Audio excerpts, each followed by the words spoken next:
Ce mult aștept aceea zi, când Tu din slavă vei veni. Cu Tine, Doamne, în veci să fim și să nu ne mai despărțim, și să nu ne mai despărțim. Cu Tine, Doamne, în veci să fim și să nu ne mai despărțim, și să nu ne mai despărțim. Să ne întâlnim cu toți din nou, împreună, frați și surori, și să zburăm spre veșnicii, către eterne bucurii, către eterne bucurii. Și să zburăm spre veșnicii, către eterne bucurii, către eterne bucurii.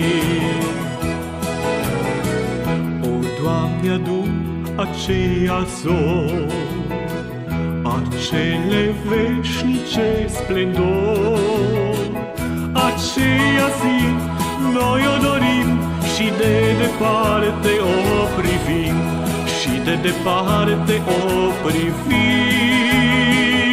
Aceea zi noi o dorim și de departe o sărim, și de departe o sărim.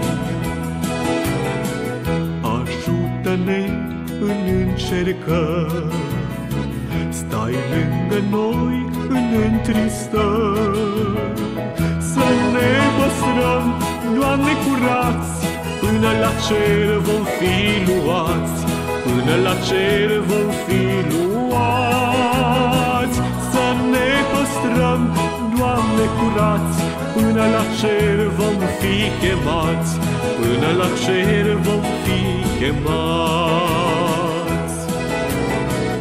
Ierusalim, oraș ceresc, locaș prea sfânt dumnezeiesc, îmi arde dorul aprins în piept, de câtă vreme te aștept, de câtă vreme te aștept. Mi-e așa de dor, mi-e așa de dor, spre Tine odată vreau să zbor, spre Tine odată vreau să zbor.